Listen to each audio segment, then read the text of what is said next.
Hello friends, welcome to Ran Basera YouTube channel. कैसे हैं दोस्तों? उम्मीद है कि आप लोग बहुत अच्छे होंगे। तो इस वीडियो में आप लोगों को 3 ऐसे अपडेट्स बताने जा रहा हूं जो कि बहुत ही लेटेस्ट और इम्पोर्टेंट है।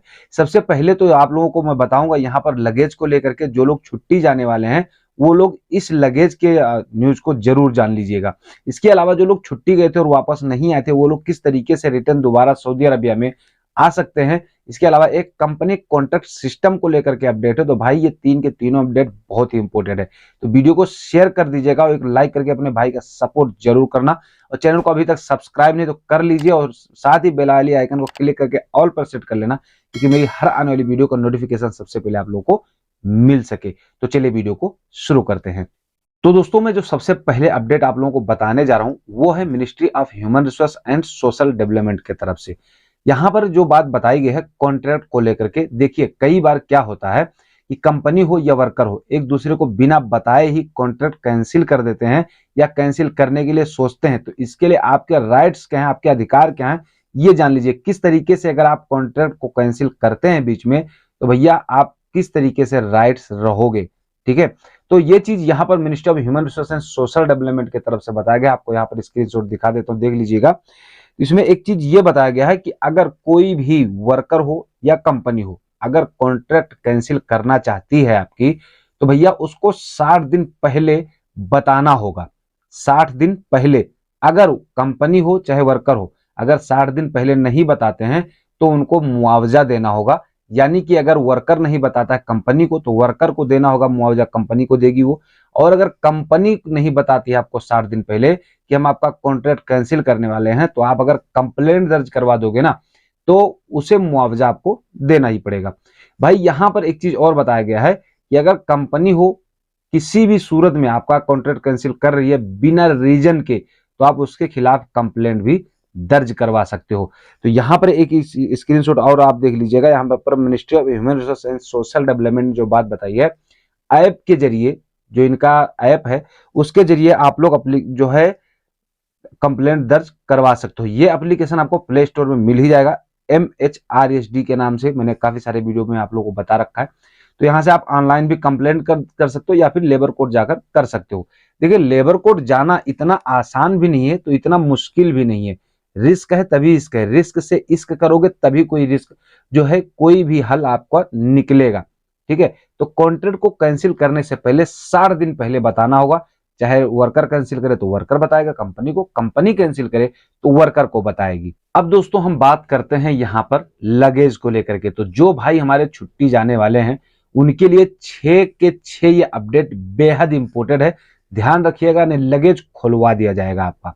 तो क्या है अपडेट्स, यहाँ पर ध्यान से देख लीजिएगा, स्क्रीनशॉट भी। सबसे पहले तो यहाँ पर बात बताया गया है, जो आपका बैग है वो रस्सियों से बंधा नहीं होना चाहिए। अगर आपका बैग रस्सियों से बंधा हुआ है तो भाई रस्सी खोलनी पड़ेगी, उसको दोबारा पैकिंग करवाना पड़ेगा, पैसे उल्टा सीधा अलग से लगेंगे ही लगेंगे। इसके अलावा कपड़े से लपेटा हुआ नहीं होना चाहिए बैग आपका। कई बार लोग क्या सोचते हैं, यार पन्नी में छोड़ो, लाओ कपड़े में ही लपेट देते हैं, तो ऐसा नहीं चलेगा। कंबल में या किसी में कोई पोटला नहीं जाएगा आपका। ठीक, तीसरा यहां पर बताया गया है गोल और अनियमित आकार का सामान नहीं होना चाहिए। यानी बैग जो है आपका गोल नहीं होना चाहिए और बड़ा भी ज्यादा नहीं होना चाहिए। ठीक है, तो यहां पर 3 ही हो गया। और चौथा जो यहां पर बताया गया है, वजन जो है टिकट से मेल अगर नहीं खाता है तो भी आपके लिए प्रॉब्लम है। बैग का वजन भी लिमिट होना चाहिए।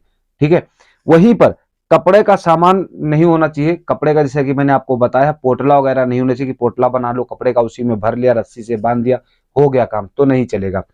छठा अपडेट यहां पर यह है कि लंबी पट्टियों वाला सामान जो बैग है वो नहीं जाएगा। आपका बैग है और उसमें टांगने के लिए लंबी सी पट्टी लगी हुई है तो वो बैग भी आपका नहीं जाएगा। अगर आपके साथ ऐसा कोई कार्टून या लगेज है तो भाई इन सब चीजों को ध्यान रखिएगा। ज्यादा बड़ा कार्टून भी नहीं जाएगा आपका, तो आपको प्रॉब्लम हो सकती है, खुलवाना पड़ेगा, फिर बाहर निकलो, फिर लगेज कराओ, उसको जो है पैकिंग कराओ, तो दुनिया भर का पैसा और परेशानी अलग से हो जाएगी। अगर देर हो रही तो भाई फ्लाइट भी छूटने के चांस बन जाते हैं, क्योंकि बोर्डिंग नहीं हुआ तो फ्लाइट छूट सकती है।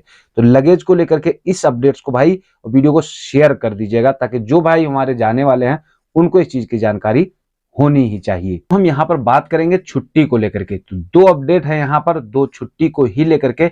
आप लोगों के ही बीच में से सवाल आता है कि मैं सऊदी अरब से छुट्टी में आया था, अब मैं सऊदी नहीं जाना चाहता, तो क्या मैं अपने देश में रहकर स्पॉन्सर से बोलकर फाइनल एग्जिट लगवा सकता हूं? देखिए, ये जो नियम है ना, काफी दिन पहले बंद कर दिया गया है। मैं आप लोगों को बहुत पुराने एक वीडियो में मैंने बताया था कि अगर आपका छुट्टी लग गया अपने देश में हो तो फाइनल एग्जिट नहीं लग सकता है। जब तक वर्कर अब सऊदी में नहीं होगा, उसका फाइनल एग्जिट लगाना मतलब संभव नहीं है। लेकिन अगर आपका छुट्टी लग चुका है, आप यहीं पर हैं, तो आपके छुट्टी को कैंसिल करके फाइनल एग्जिट लगाया जा सकता है। अब दोस्तों, छुट्टी को ही लेकर के दूसरी भी अपडेट है। यहाँ पर आपको स्क्रीनशॉट शो कर देता हूं, इसीलिए कि आप देख लीजिए। विश्वास भाई एकदम पक्का होना चाहिए, दृढ़ होना चाहिए, तभी हमारे भाई इतने लोग जुड़े हुए हैं, हमें पता है। तो यहाँ पर सवाल क्या होता है, कुछ लोग छुट्टी चले जाते हैं ना, तो उनका जो है इकामा खत्म होता है, छुट्टी खत्म हो जाती है, कुछ ऐसे अपडेट्स इसमें। तो सवाल क्या है, मेरा छुट्टी खत्म होने में अभी 8 दिन बाकी है, जबकि मेरा इकामा 3 दिन पहले ही खत्म हो गया है। क्या मैं सऊदी वापस आ सकता हूं उसी वीजा पर? तो इसके लिए क्या राइट्स है, इसको जान लीजिएगा, जो जवाजात ने बताया है। अगर ऐसा आपके साथ होता है तो जवाजात का कहना है, जवाजात कानून के मुताबिक अगर इकामा खत्म हो जाता है और छुट्टी अभी भी आपकी बाकी है, सऊदी में आना संभव है।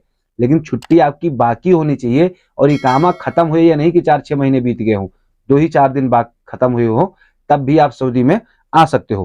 क्योंकि इकामा खत्म होने के बाद में 60 दिन का टाइम होता है, और इस 60 दिन के अंदर छुट्टी वैलिड है तो कोई भी वर्कर यानी प्रवासी सऊदी अरब में आ सकता है। लेकिन यहां पर पॉइंट की बात, उसका पासपोर्ट जो है वो वैलिड होना ही चाहिए। तो चलिए फिर मिलेंगे आपसे किसी नेक्स्ट वीडियो, नेक्स्ट अपडेट के साथ में। तब तक के लिए जय हिंद।